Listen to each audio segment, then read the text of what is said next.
ఆదిలాబాద్ జిల్లా ఇంద్రవెల్లి గ్రామానికి చెందిన 7 ఏళ్ల బాలుడు కాలుకి గడ్డతో బాధపడుతున్నట్లుగా తెలుస్తోంది.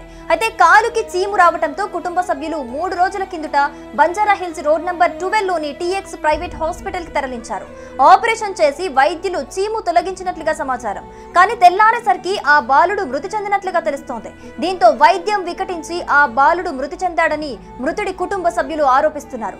ఇంతేకాకుండా అతడు గుండెపోటుతో మరణించాడనే కొత్త నాటకానికి తెరతీస్తున్నారని కుటుంబ సభ్యులు ఆసుపత్రి ఎదుట ఆందోళనకు దిగారు. దీంతో రంగంలోకి దిగిన పోలీసులు ఆసుపత్రికి చేరుకుని మృతదేహాన్ని పోస్ట్ మార్టం నిమిత్తం ఉస్మానియా ఆసుపత్రికి తరలించారు. పూర్తిగా ఆసుపత్రి వైద్యులు స్టాఫ్ నిర్లక్ష్యం కారణంగానే ఈ బాలుడు చనిపోయాడని వాపోతున్నారు.